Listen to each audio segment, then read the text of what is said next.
Hey YouTube, Kiraqualia here, bringing you guys my Cardfight Vanguard market price watch for November 16th, 2016. I'm still debating on how often I want to do these market price watches for you guys. Some of you said weekly, might end up doing it every other week, but I thought with the release of GBT10 and a couple pictures for GBT10 as well, I'd bring you guys the update now to it.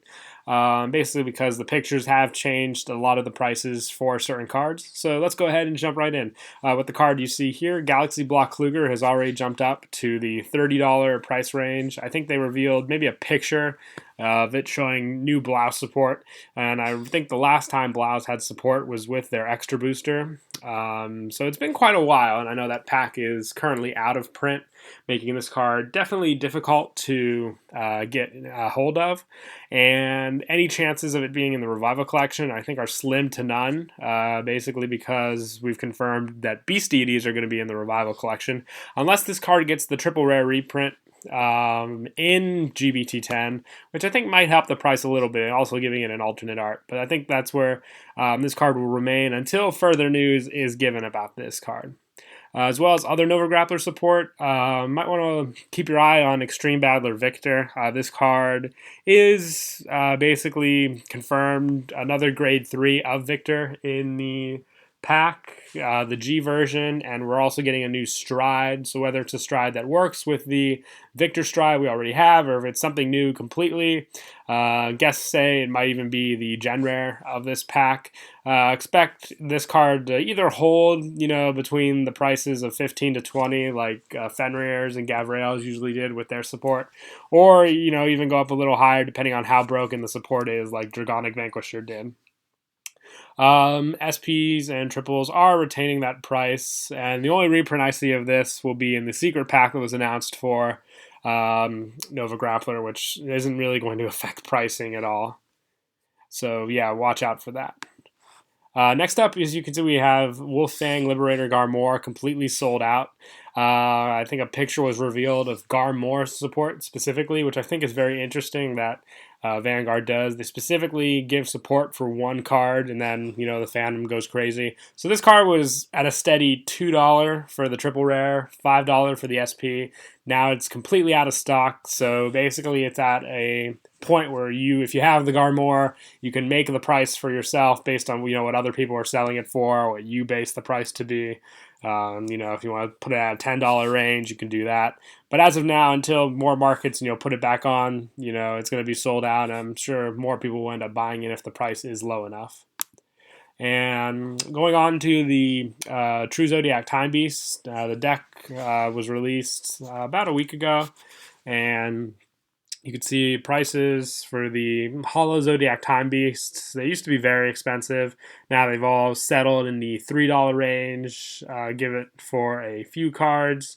More of the used cards I see are more expensive, but they do hold that $3 to $4 range, which you're given two per trial deck. So that's where a good chunk of your money will be. Even the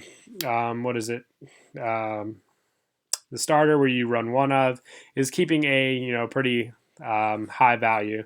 We even go on to because the signal's down for a second. But basically, with that, you have that set price range for these cards, and I know that Chronofang Tiger is the most expensive, and if trial decks do sell out of this deck, expect these prices to either go up because of the Zodiac Time Beast support that we'll be getting in set 9, and how often these cards will be used for that set will also affect their hollow prices, because people do love max rarity for cards. And Chrono Dragon Next Stage has actually jumped in price for the rare version. The pack isn't out of print, which is what I find most surprising about this. But, it jumped up from a $20 card about a week ago to a $35 price range. You can see the Gen Rares and the Secret one have also settled back to their normal prices, which I find very shocking. So I don't think this price will move at all. The Secret Rare is also retaining its $120 price range. So I think these are going to be the set prices for the cards, meaning that we have a $35 rare reprint. Meanwhile, Amnesty Messiah retains its $13 price range, being the same kind of rare reprint. Next up, we have Malem. She has finally dropped. She was originally, when I remember, the $30 price range, now $17 price range. She has confirmed reprint in Revival Collections. I think that has some effect on the card, knowing that it's a guarantee, and we're not sure if it's going to be a rare, double rare, or triple rare in the pack, so we'll wait and see what happens with that. But if you do expect a rare reprint, hold on to your double rare versions, just because, like I said previously, rarity does matter to a lot of players.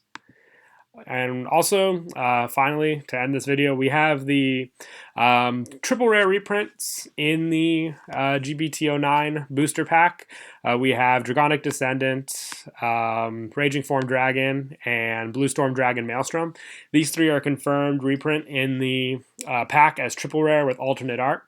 Not this specifically, Blue Storm Dragon Maelstrom. Raging Form and Dragonic Descendant are both confirmed, but let's talk about Blue Storm Maelstrom, because it's been confirmed that it is getting a stride for Maelstrom, but it doesn't have direct correlation to any of the specific Maelstroms like Descendant and Raging Form did.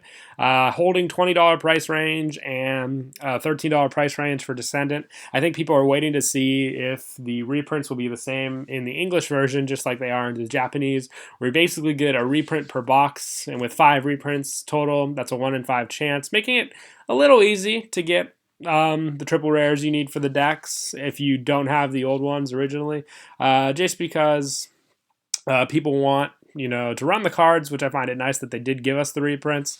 But if you don't have the old ones, you'll have to rely on the new ones, which 1 in 5 is basically like when you were looking for Sword Me's in the old GBT01 boxes. It was a 1 in 4 chance, and people still found it extremely difficult to get the cards they want.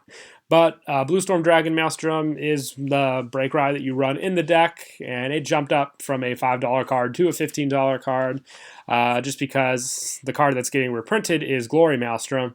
So that kind of stood in the price range there with this card, while this one jumped up because no reprint confirmed for this one. It is also a kind of newer card as well. But yeah, that's it for this week's Price Watch. I hope you guys enjoyed. Please don't forget to like and subscribe as always, and I'll see you guys next time. Kiraqualia out.